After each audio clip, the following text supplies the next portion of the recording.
All right. When they hit the stage, you ought to do a little better than that. Again, this is our Horror as a Mirror, Horror as Escape, How Lived Experience Shaped Fears. It's our 4:30 panel. One more time. Who's ready for a show? Then please welcome your moderator, best-selling author Bethany C. Morrow.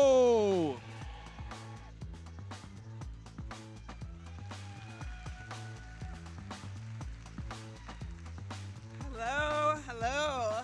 Good to see everyone. Oh my God. Luckily, I cannot see everybody. I'm going to jump right into introducing everybody. No, my publicist told me to tell you that my book, The Body, a churchianity horror, just released in February. Thank you. We'll be talking a little bit more about that. First, I would like to introduce a lifelong voice. A leading voice in Black speculative fiction for more than 30 years. Tananarive Due has won an American Book Award, an NAACP Image Award, and a British Fantasy Award. Please welcome Miss Tananarive Due.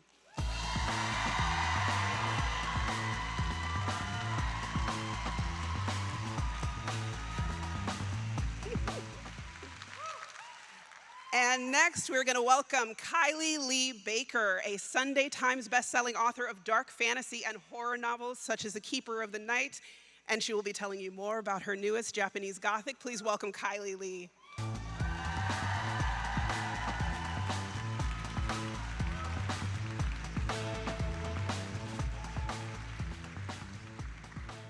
And for all of you buckaroos, please welcome Chuck Tingle, a USA Today best-selling author, as well as a two-time Hugo Award finalist, Bram Stoker Award nominee, and a lot of other stuff. Please come out, Chuck.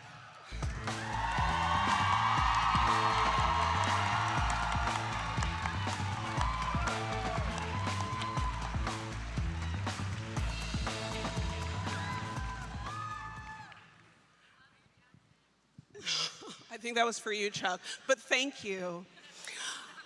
So today we're talking about lived experience, we're talking about horror fiction, or that's what the title of this panel was.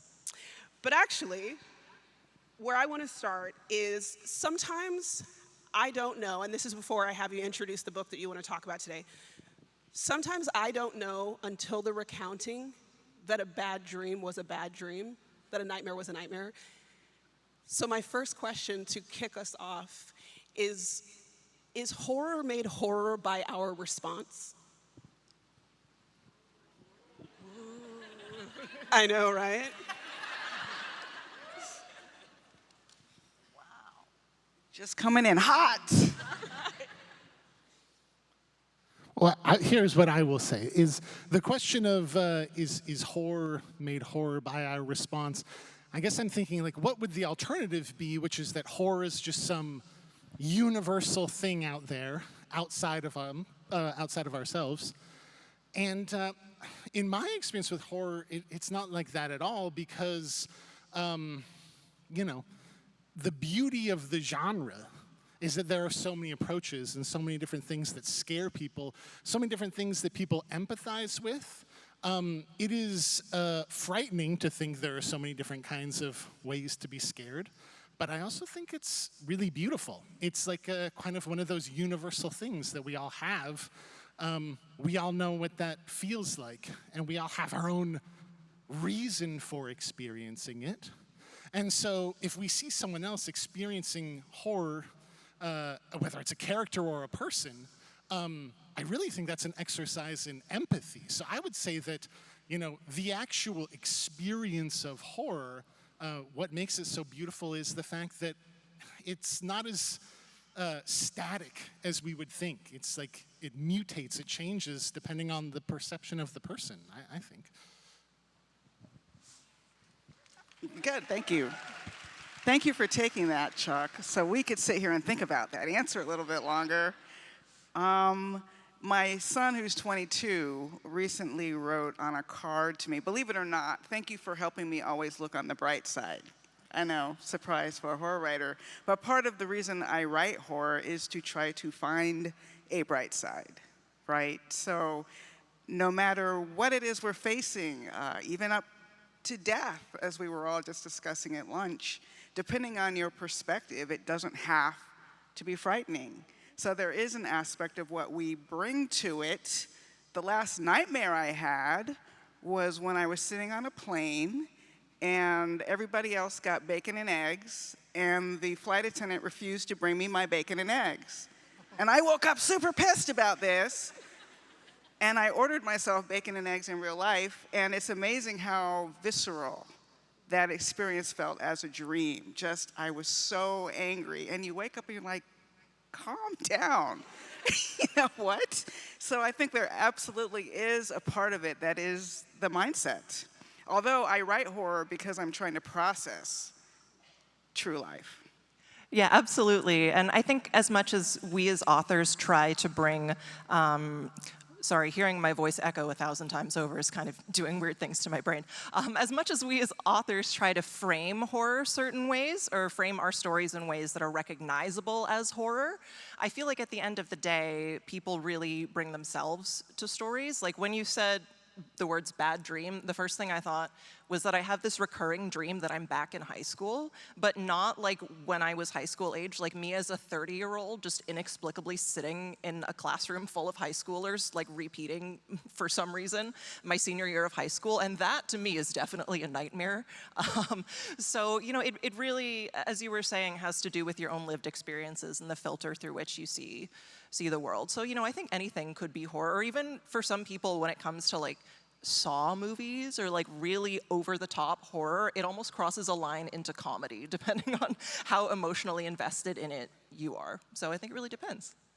I think for me, I'm constantly thinking about social horror in that context. Like, these are things that are terrifying, but not everybody is afraid of them, because not everybody has to be afraid of them. And so one of the things that I think social horror does is it shows people this is scary, and this is why this is scary, and you know that this is scary because we're all having the same reaction to the story. Now I would like for you, my esteemed guests, to please tell us about your most recent or latest book that you would like us to discuss today. I can take that one. Okay, so my most recent novel is called The Reformatory, and oh wow, thank you. It just blows me away. Anyway, that just blows me away. And it is, I call it Jim Crow horror because it's set in the Jim Crow South in the year 1950. And there definitely was an intention on my part to sort of shed a light on the present by walking us through the past, because so many people are asking, how did we get here? How did this happen? Well, we started here. And this is, you need to know we started here, and that helps us understand things a lot better. But just quickly, my great uncle, Robert Stevens, passed away at the Dozier School for Boys in Marianna, Florida in 1937. And while I didn't dare try to write it as nonfiction because it's such a horrific story, and it took me 7 years to research this novel because all of the stories were horrific from these young people, I wanted to give him a better story, which is why I wrote The Reformatory, and I wanted people to know his name. And it just means so much to me now that so many people do. So thank you.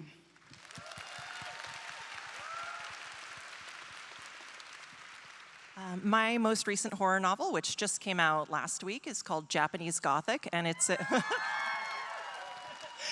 it's a dual timeline, dual POV samurai horror about one haunted house in Japan that is lived in by both a contemporary college student and the daughters of one of the last samurai in Japan, and slowly their timelines begin to intersect, and it's full of unreliable narrators in the style of Katrina Ward. It's based on Japanese folklore, and it's incredibly weird, and I love it so much.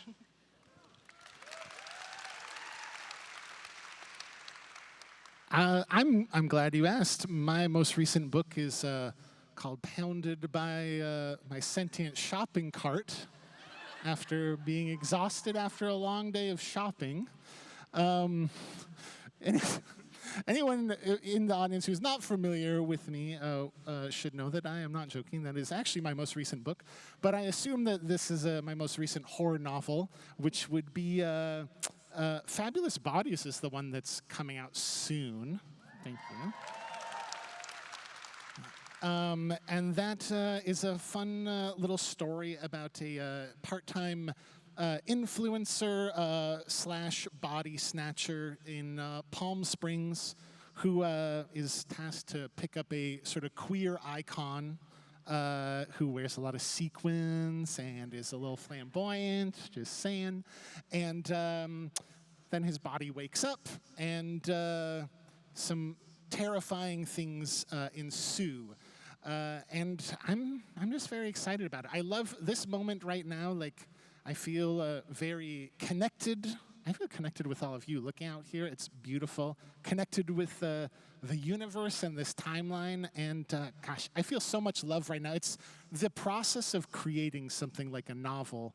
And then, like, it's such a buildup. I don't know if you know this, but in traditional publishing, it's like years. And then you kind of put it out in the world. And right before, I'm just like radiating with gratitude and appreciation. And I'm thankful for all of you for giving me this spot to say how I feel and for listening. I appreciate it so much, so thank you.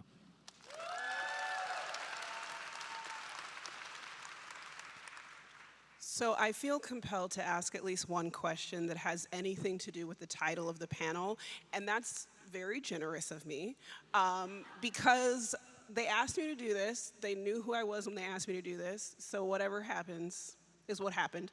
But to start off pretending like I'm gonna behave,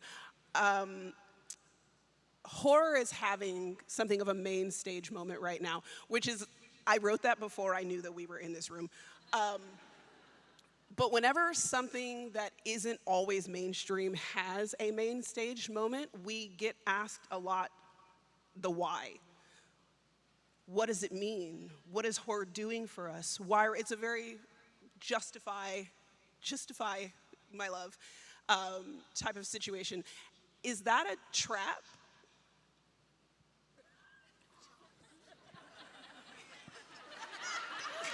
Just when you think, and then, wow. I thought I knew what the question was going to be.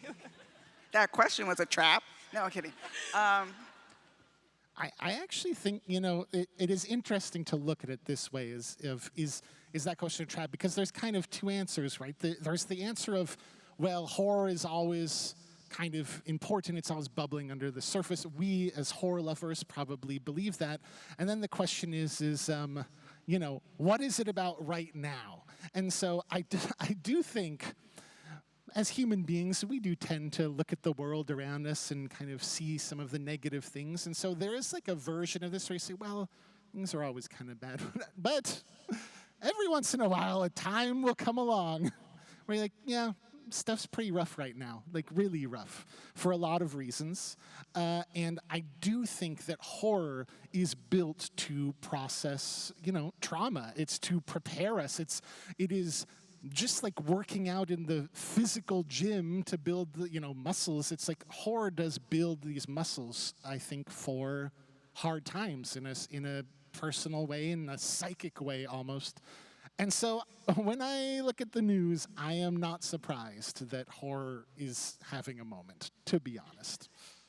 Yeah, we are sadly living in truly unprecedented times, and I've always thought that horror is just the perfect vehicle for confronting all kinds of injustice in society, and historically that's always what it's been used for, even when it was a lot less explicit than it is now. You know, all sorts of monsters in horror are usually metaphors for something else. They were born from societal fears, and so it's, as Chuck was saying, it's not surprising that this is where we are in such terrible times. But the good thing about horror, in my opinion, is that when it's, I don't want to say written well, when it's horror that I find the most satisfying personally, you always get this moment of catharsis. Like, you very directly get to confront the monster head on, and that's very, I think, typical of this genre, and it exists in some ways, I think, in all genres, but I do think it's very essential to horror, because it's all about, you know, who is a monster, how do we dismantle them, what is the idea of,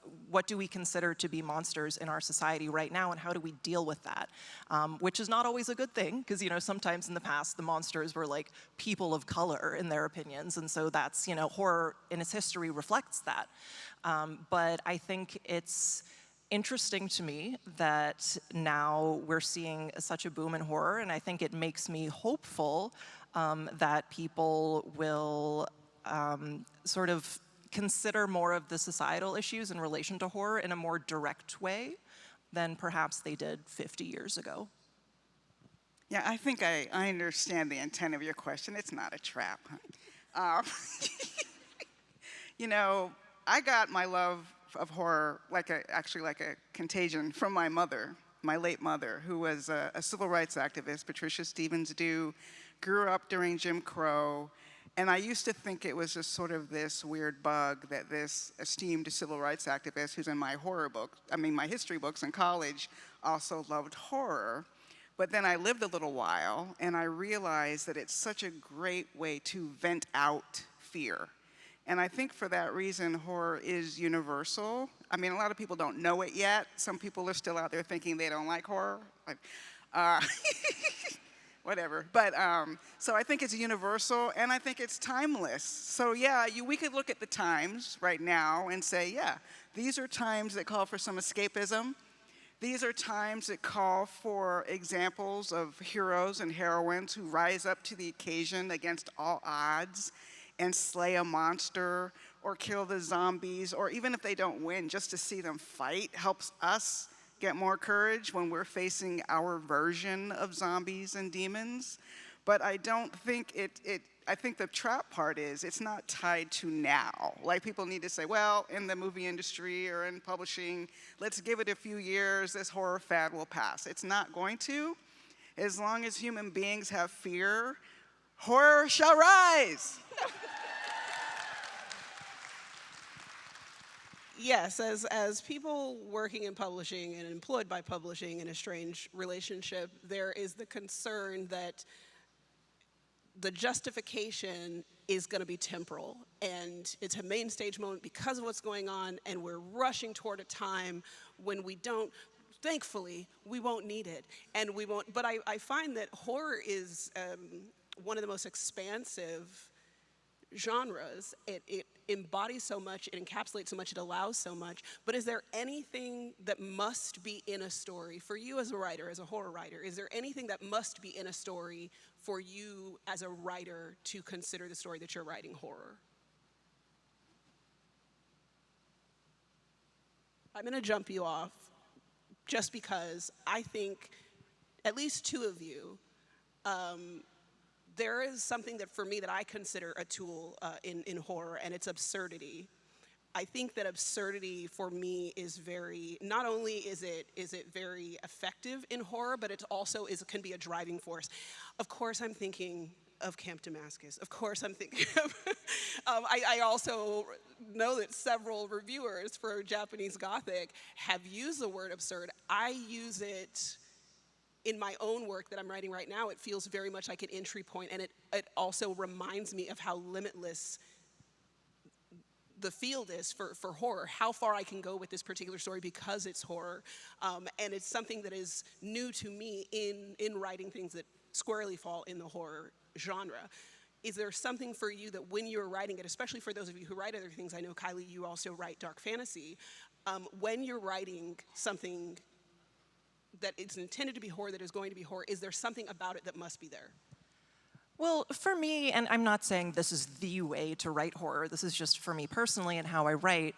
When I write horror compared to some of my young adult fantasy work, even though that is very dark and gruesome, horror for me is about making the reader uncomfortable. And that doesn't necessarily have to be through gore or something stomach churning and gross. It can also be through very harsh realities, like in my debut adult horror novel, Bat Eater and Other Names for Cora Zhang. A lot of it, thank you, it centered around the theme of anti-Asian hate crimes and how being able to look away from that is a privilege that not everyone has. And so I think more so than the gratuitous gore and graphic on-page decapitation that takes place in that book, it was more about, you know, showing this very raw truth that is not sugar-coated in any way, because the point is to make the reader uncomfortable because the world is not built for your comfort, because you're not entitled to comfort in every single situation. So for me, I try to do that in one way or another. It could also be, discomfort that is more psychological, like the Katrina Ward style of like, I don't know what's going on here, I don't know what's real. That can also be extremely disconcerting. So for me, it's mostly to very intentionally unsettle the reader in some way. Whereas in my dark fantasy work, I feel like the elements you might consider horror, like the existence of demons and some blood and violence, is more just a byproduct of the fantasy plot rather than something I'm using for a tool to communicate a certain idea. I think there are so many ways I want to answer this question, but I'm trying to decide what's the most honest answer for me. Because part of me feels like, is it the supernatural? Not really. There are a lot of, like, say, a movie like The Grey with Liam Neeson kind of feels like horror to me, because it's about someone who's unprepared, who has to face circumstances, monsters and wolves, and the point isn't whether or not he lives, but how he stands up. And I feel like that's kind of what speaks to me as a horror writer, unsettling the reader, but also the protagonist has to be unsettled. And I think the difference between, say, adventure movies or books is that you can have like a bunch of mercenaries facing a beast in the woods, and they're like all pumped up and full of bullets. They're not feeling, or at least they're not letting on to their buddies that they're feeling the fear. Whereas if it's a family camping in the woods and they're attacked by a monster, they don't have any weapons, they don't, and that to me, it's the terror of that. So I think for me as an author and as a consumer of horror, I need those characters to be scared. That is such an interesting, that idea of the unpreparedness is so interesting and really makes a distinct delineation between, say, a chosen one fantasy, where it's like, of course, this person is totally unprepared, but he's surrounded always, he or she is always surrounded by people who know exactly what's going on and exactly what the next step is. And the idea that horror entails people being completely, just losing their shit. Just like figure it out. Just and not to figure it out on. under pressure. Right. Which is the lesson I'm looking for in life. Well, if the question is sort of like in a objective sense, is there any one thing that horror has to do, which is kind of like the original question, I guess I think I have a pretty controversial opinion on this, which is just, that no, there's nothing that any art, I think, has to do to be art. Even in genre, there's questions of like, if someone does a comedy special and there are no jokes, is that comedy? I actually think, yeah, it is. And the reason is because art is subjective. It is whatever you want it to be. It is a contract between creator and audience and creator. And it's kind of like whatever you decide it is between the two of you, that's fine. And it doesn't have to be the same for any one person. So that's like the big objective thing, is I have a pretty broad view of art that I think can be controversial sometimes, but that's just how I feel about it. That being said, if the question is like, what do I like in horror? What do I look for in horror? That would be, like everyone said, that discomfort, but I also think that horror is about timing of the discomfort. Like what I look for is the tension and the release. Much like comedy, what I was talking about, like if the comedy special has no jokes, you say, well, is that really comedy if it's just someone talking? To me, all of these genres are about, we are going on a journey together, and every time, like, I'm going to take you in, pull you back, push, and the real tension of a horror story is, where does it end up? Are we going to end on the tension or the release? And we all know there are some horror stories that end and they're really grueling and they stay grueling, and it's a big bummer. And then the other half of the time, there's this catharsis when, Laurie Strode gets the knife and Michael Myers gets stabbed. It's like sorry, spoilers on like a 50-year-old movie.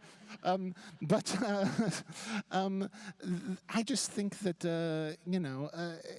it really is that tension and release for me. That is what I look for in horror. No, I love that. I have a somewhat related question, and it comes from a thought that I have, which is if you never turn on the light, your eyes simply adjust to the dark. And based on that, what sort of complexity or levity do you find yourself employing in horror to keep that contrast sharp? I remember starting to watch a show. I do not remember what the show was, and it was because it was horror, and I ended up not watching it, or just sort of DNFing it. Do you say that about TV shows? I don't know. Because it was just sort of blanketly dark. And it just therefore became monotonous, and you would think, well, if you're scared, like, how is it becoming monotonous? Because there was nothing else. So how do you, and it's difficult when I've read some of your work, and I'm like, I know how you do it. I know what I love about what you do. But how do you keep the contrast? I have a ready answer for this one. I'm so excited. Thinking about the process for the Reformatory, it took me 7 years to write that novel. A lot of it was procrastination, granted, but also it was just the difficulty of the research. I'm a former journalist. I was a Miami Herald reporter for 10 years, so I really wanted to ground it in as much reality as I could so that I could get ya with the haints. But it was unrelentingly grim to read these memoirs from survivors of this place. I had to filter out so much to write a horror novel, which to me is meant to be entertainment. And how can you entertain when you're writing page after page after page of children getting hurt, children getting beaten, children getting murdered, that kind of thing. So for me, it was honestly, I have to say, Robert Stevens, the character himself, and his youth, and his youthful optimism, and his hope, and his adaptability reminded me of what it's like to be a child. He did way better at this facility than I would have. I would have just been cowering and sobbing under my bed the whole time. But he's like in the car with the social worker, oh, shiny, look at the steering wheel, and let's run in this field, and let's play in the freezer. I would never do that, but he's a kid, and I think that element of hope, and sometimes hopefully a little levity, maybe more in my next book, Maisie Wood, than in the Reformatory, a little bit of levity here and there helps me get through. Yeah, absolutely. I also very intentionally put very silly moments in my darkest books. I mean, part of it is just that I'm a very unserious person, so I can't take anything too seriously. But even in Bat Eater and Other Names for Cora Zhang, where these crime scene cleaners are looking at these horrific murders, there's still these moments where, someone's like getting their nipple stuck in a vacuum, or like squeezing their roommate's pears so that they bruise and that they don't know why. Just lots of incredibly silly stuff, which is something I didn't realize is what I didn't realize the purpose of doing it. It was more something that I did because I watched a lot of anime when I was a child. And one thing that I think so many anime shows do really well is not be afraid to have that sharp contrast of very serious and then very silly in a short span of time. Like, I remember there's this scene in an episode of Black Butler where an orphanage has just burned down, and then minutes later, the character says something silly, and it has that little animation where his soul is like leaving his body, and he looks like a little balloon or something. And I loved that, and I just loved the depth to it, because nothing, as you were saying, is all dark all the time, nor should it be. So I really do think that helps to sort of recalibrate, reset, so that things can hit harder later on. So I did this initially because I am just a big anime nerd, but then a lot of people told me it has a purpose, and I thought, oh yes, I see it. I see why we need to do this now. To go back to your, I think this connects to one of your earlier questions about absurdity, where,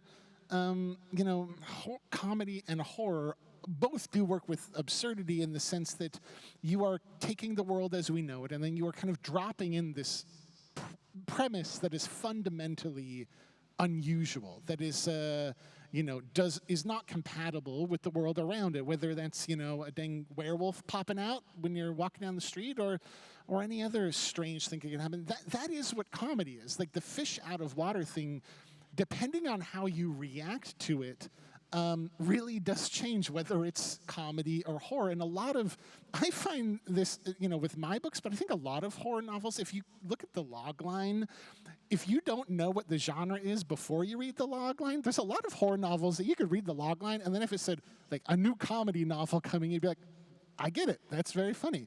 And the same log line, if it says a new horror novel, you're like, oh yeah, I totally get it. So because you're dealing with absurdity, I do find it's kind of easy to switch between, but as far as like my personal technique of how I do this, I find that if you're just really in the flow, if you're connecting to the story, if you kind of know the beats of the story, that pressure, that tension and release kind of just comes out. It's like second nature for me, and I think a lot of writers, my horror is often seen as like comedy horror, but when I sit down to write it, I'm just like, this is gonna be all horror all the time, scary from start to finish. And then I'm just kind of like a naturally funny person, so I put myself in the real situation of, okay, if this really absurd thing happened, which is this monster popping out or anything like that, how would I react in the real world? And I think a lot of the time, if you really think about how you would react to something that frightening, you would do something pretty funny, actually. It's kind of a strange thing to encounter, and we react in funny ways. Human beings are kind of silly sometimes. Yeah, I love that, and it makes me think of Midsummer, the movie, which, like, it is horrific in so many ways, but then it's funny at the same time. Not even like a different scene, like the same thing is both horrific and funny. Like, what do you mean this guy is in a bear costume? Like, why is this happening? Speaking of, and I do think that that's, there's always more going on in horror than just like, than people being scared, right? Because I tend to think it is one of the most, it relies on the fullness of humanness. And so there are so many different things that it can be paired with. Is there a particular genre mashup that you really like, or would you like to move into in horror? If you're already doing comedy, you can't say comedy. Well, I will say that everyone, I don't know if this is like out in the world, but in publishing, like everyone's talking about like horror-mance. Everyone's talking, that's like something. And I thought, I never personally, like whenever there's some trend in any kind of art, I'm not particularly interested in following it. That's just not how I approach art. I just kind of make my own thing, and sometimes it lines up and sometimes it doesn't. And so I was like, well, that's neat. I'm glad some people are doing that. That's really exciting. I have buds writing their horror-mance novels, but that's not for me. And now I'm working on my book, and I'm like 2/3 of the way done with my new book. And I just like kind of thought, oh dang, this is horror-mance, isn't it? Okay. So I don't know. Maybe there's just something in the air. Maybe romance is in the air right now. I don't know. Both Kylie and Tananarive, you both seem to use historical a lot in your work. Is there a reason? Do you think that it lends itself? Well, I mean, I think that it lends itself beautifully to horror, particularly when we're talking about the history of marginalized people, and obviously what I said about social horror. Is there something about historical that you feel like lends itself really well to horror? Oh my gosh, yes. I was in a documentary called Horror Noir on Shudder that some of you might have seen. I was an executive producer on that, and I said something there that, thank you. Yeah, I see you. I used to say it in my class all the time. I teach a class in Black horror at UCLA. Black history is Black horror. I don't mean the inventions and the things that have been like sort of squashed and the achievement. I mean the treatment, like from jump, that Black people have had to overcome and somehow manage to live their lives, raise their families, create lasting art that's joy-based art, even the blues, which is sad, but also joy because it's release.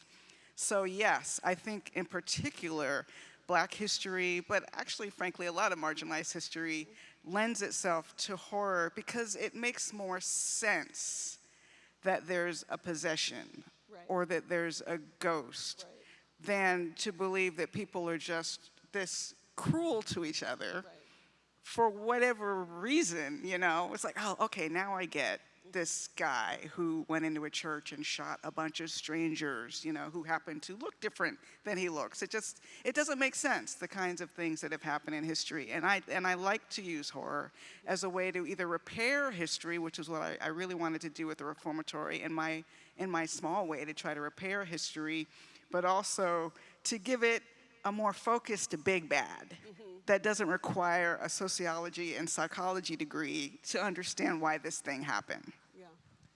This is a much sillier answer than that, but when you said it just makes more sense, the first thing I thought of was, yeah, just logistically, historical horror makes more sense because, like, of course you can't call for help if phones weren't invented.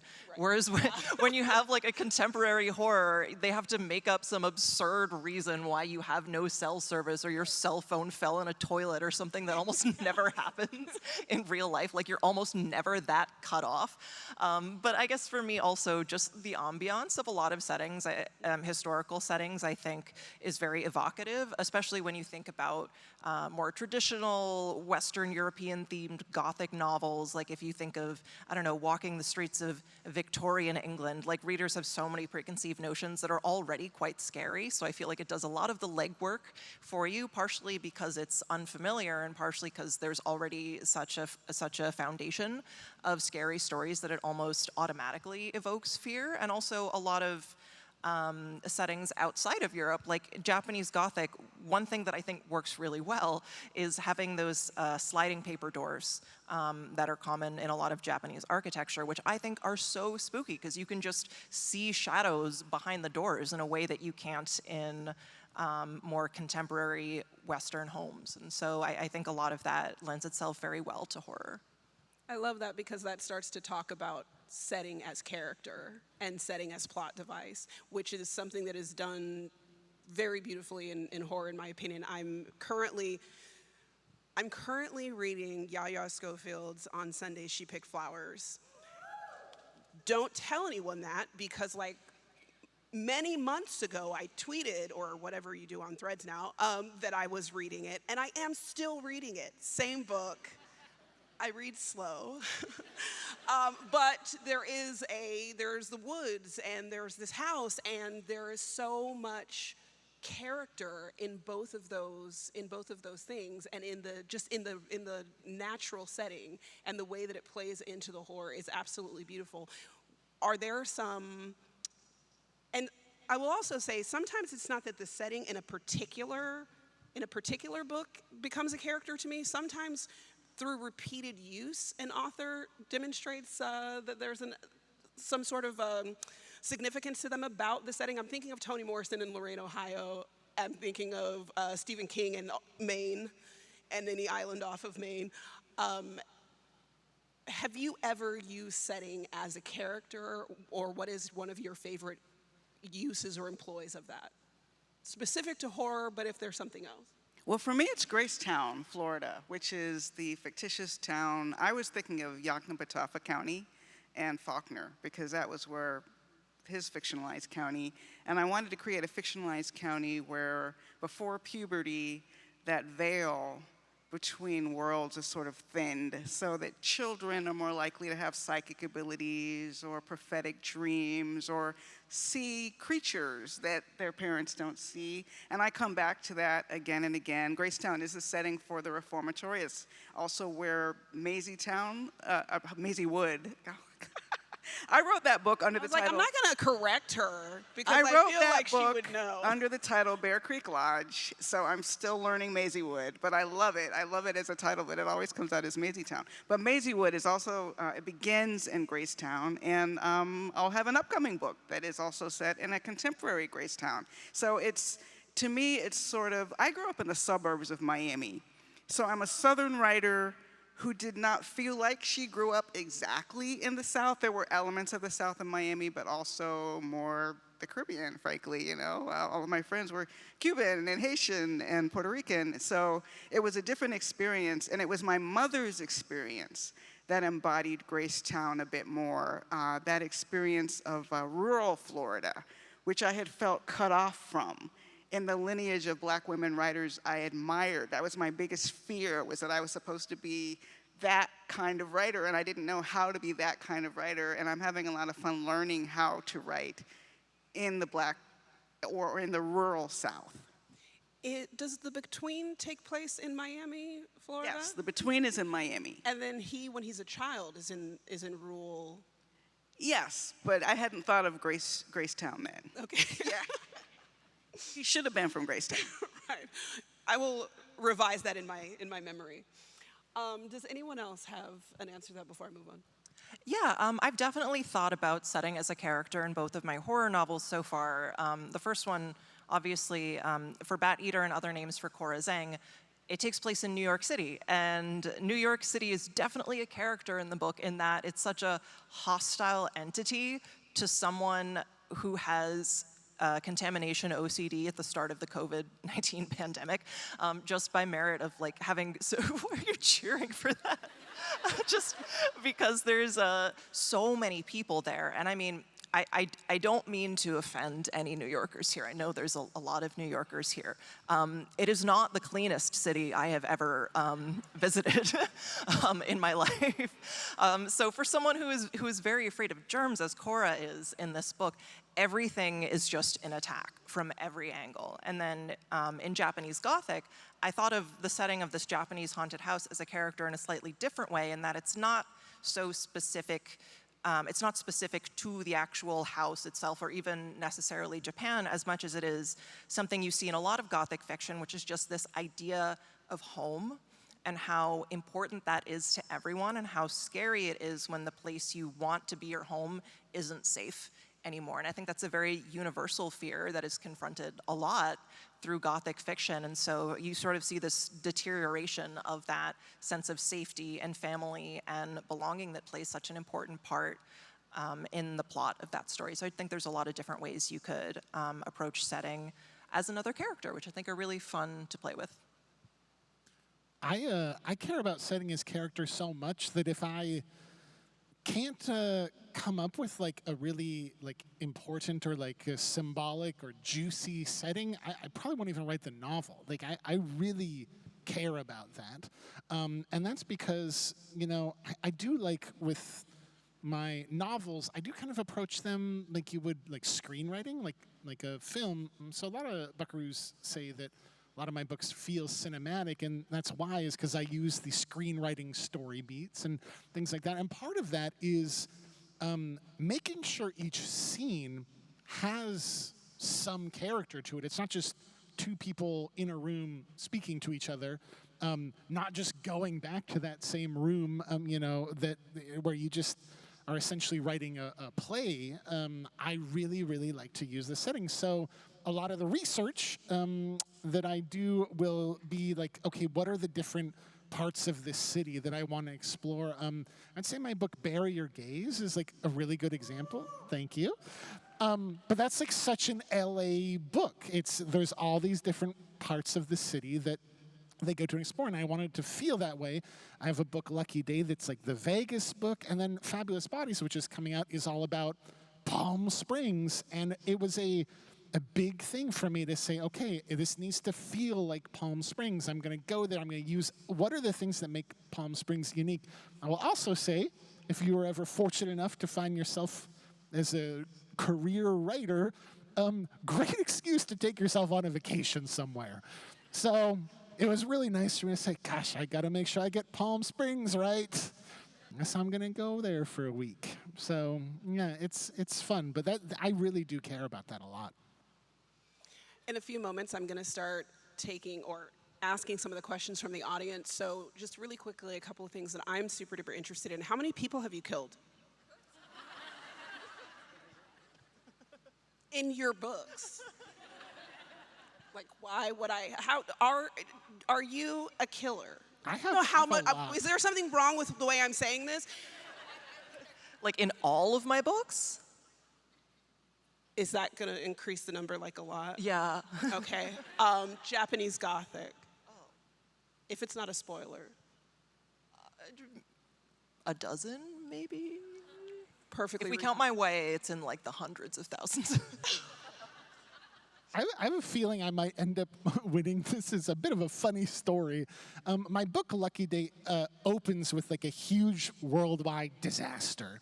And it kills a lot of people. And I wrote this, the first two chapters are this wild thing of deaths like out in the street, like everyone's dying. 1 out of every 10 people looks like they're dying. It's this big crazy scene.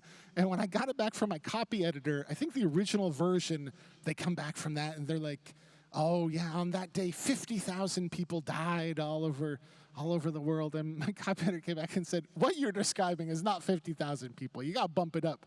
So the next edit was like 200,000 people died all over the world.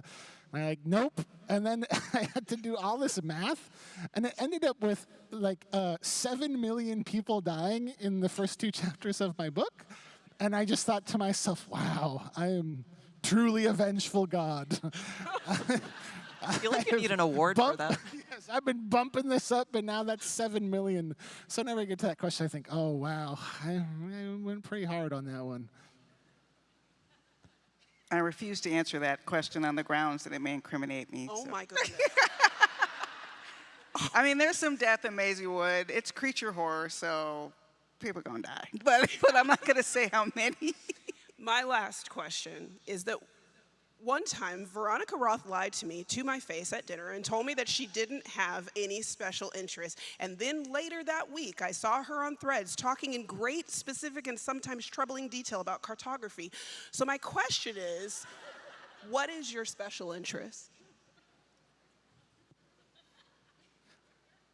I mean, it's a great one for being a writer and I guess whatever this is that a company's writing, like wearing a pink bag over your head and going and talking to a lot of people. Performance. I am lucky enough that like art and the theory of art and talking about art and sitting in front of a group like this and dissecting all these things is kind of my special interest. So I lucked out. It's worked out really well for me because that's kind of, I guess, what I do for a job now. But this is my favorite thing in the world. I feel incredibly blessed to do it all the time.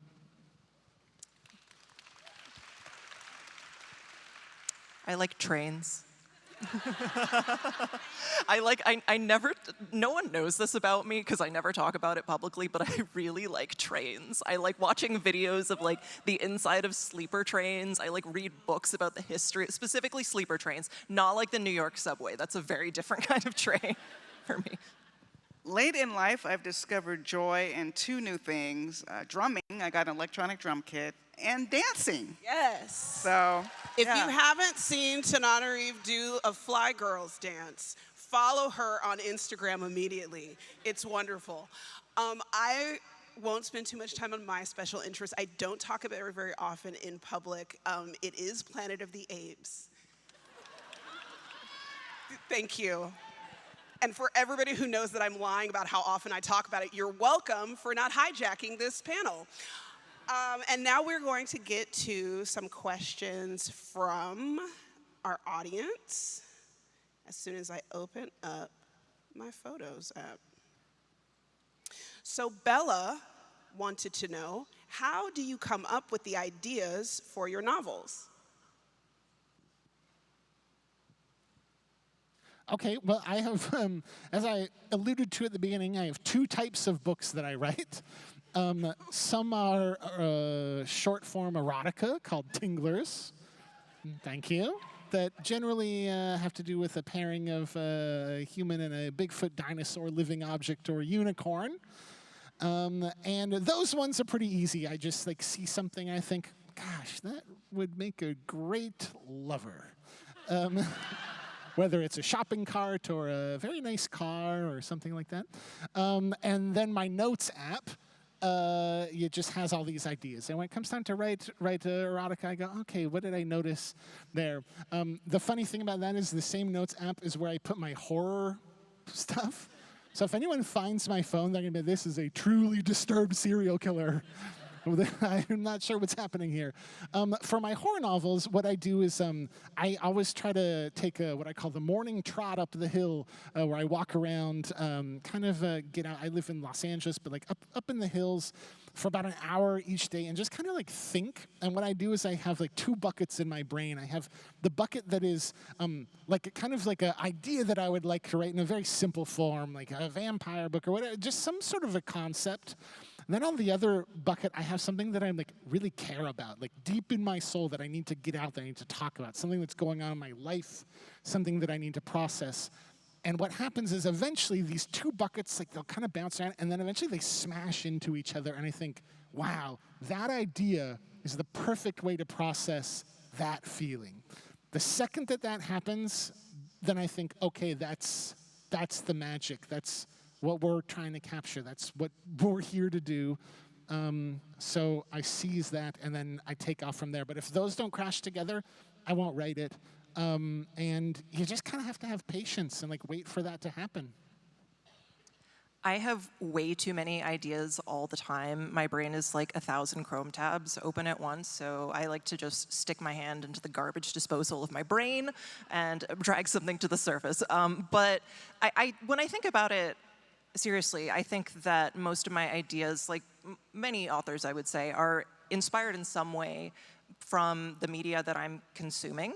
Like I think very critically about the TV shows I watch and the books that I read, and I think a lot about what I would do differently. And I don't mean that in the sense that like, oh, I think I could do a better job than any writer out there. That's not what I mean. I just mean that, you know, what would I do to make this a project that I personally enjoy? Because of course, nothing is catered specifically to what I like the most, except for the things that I write.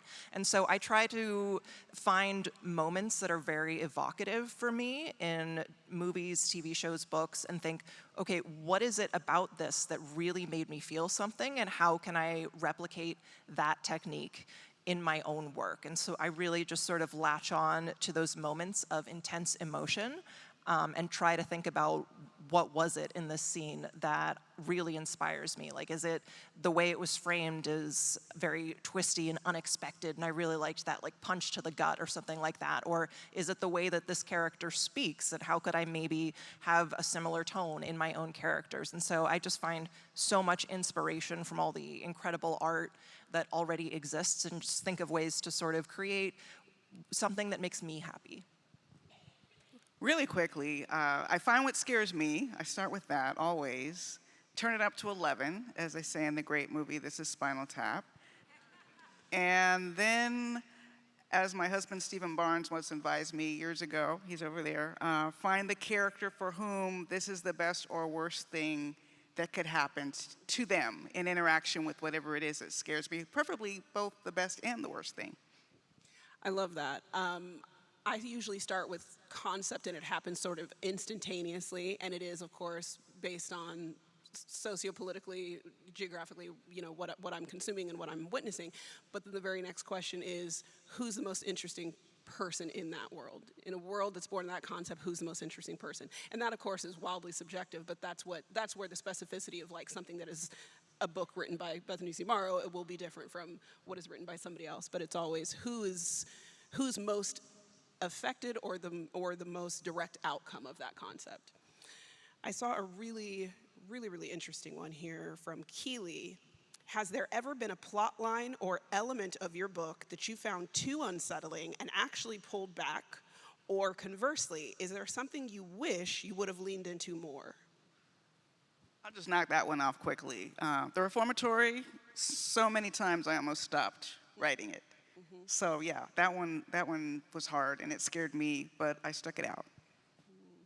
So I originally started my author career writing young adult books, and when I went really graphic and terrible, my editors would correctly say, Kylie, this is for children. You need to bring it down a notch here. So when I wrote my first adult book, I thought, nobody is going to tell me to bring it down a notch. I'm going to do whatever I want.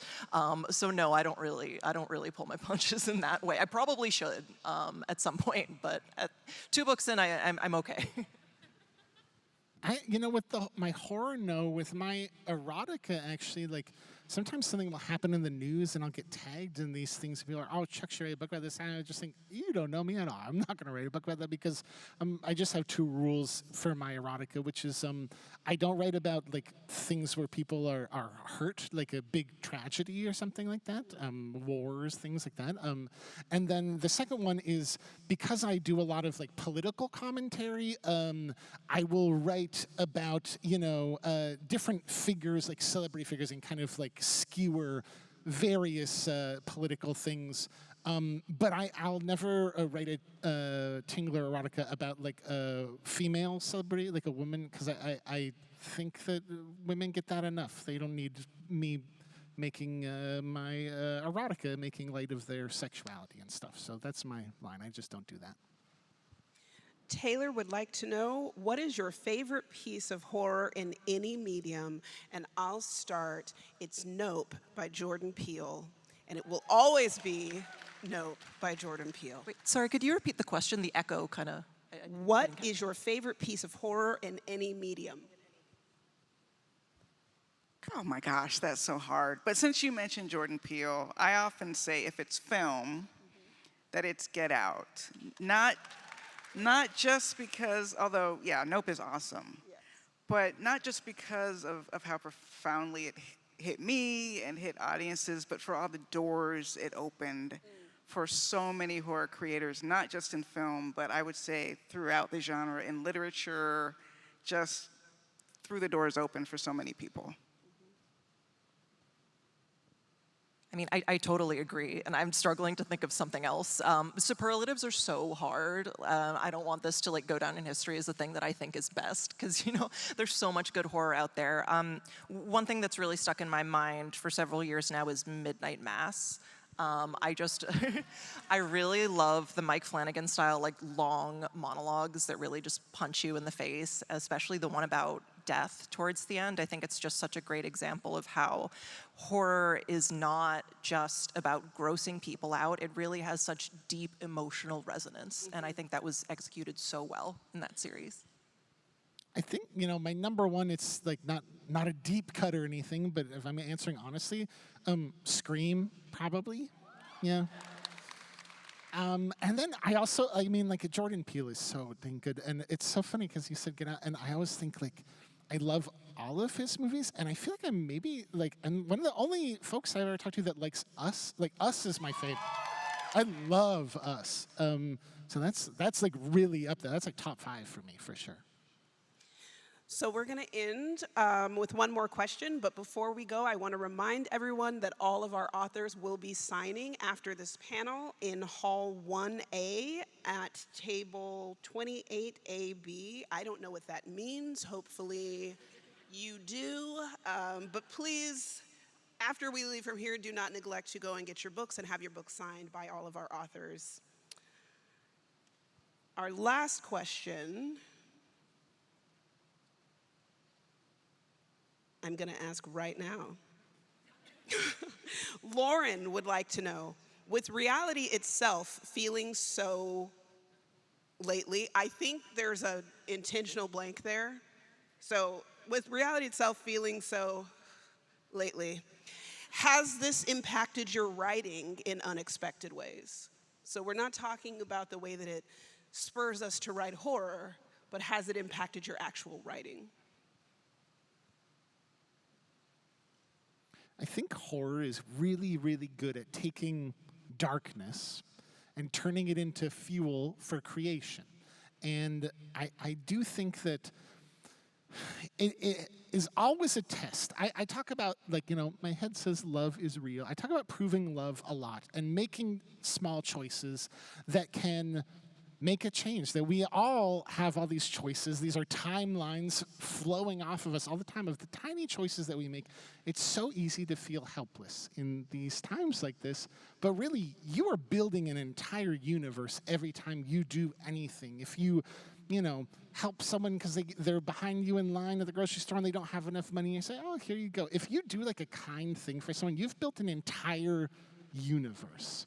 And so I think those things are not really aware, we're not really aware of them on a beautiful sunny day, but when it's a terrible, bad day, I really think that they have so much power. It's it's always powerful, but in the darkness, that is when light shines the brightest. And so I think it's just a really important, powerful time to know that these small choices that you make are so amplified right now.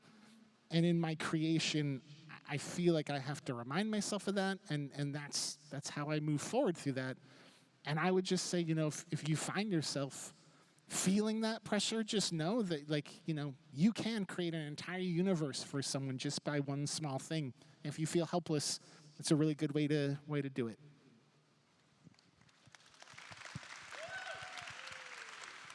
I struggle to think of a direct way, but then again, I know that everything we see influences our subconscious. There have been studies where they take people around in a taxi ride and then have them try to write something, and they all write about the same billboard that they saw because it's all in their mind. Though that is to say that I'm sure current events have had some sort of darkening impact on my writing, though maybe perhaps as a result of this, I feel like my writing has become a little bit less serious. Like right after Bat Eater, which is my darkest book to date, I also put out a book called I'll Find You Where the Timeline Ends, which was described as cute by some people, which is ridiculous if you know anything about me as a writer. That's just unheard of. I write about blood and guts, not cuteness. And then Hell to Pay, which is my next horror novel, is also very silly in a lot of ways. It's about roommates who his apartment gets taken over by the devil and they can't afford to break their lease, so they just have to deal with it, which sounds like such a ridiculous concept, going back to horror and absurdity. But I think in some ways, you know, as I've gotten older, because I started writing when I was pretty young, I've become a bit less cynical and feel like I need a bit more light in my life, despite how dark the real world is. Real quickly, because we're out of time, I think it's made me sometimes question my right and privilege as an artist, especially being raised by civil rights activists. But it's made me more intentional in claiming the joy that is my birthright and the birthright of people who will read my work, because we cannot be miserable all the time. And this is the fuel that helps us keep going, and it does matter. Thank you guys so much. Please meet us downstairs to get all of your books signed. I will also be signing books. If my publicist is listening, I said I too will be signing books. I'm sorry. Thank you guys for coming. One more time, make some noise for these authors, y'all.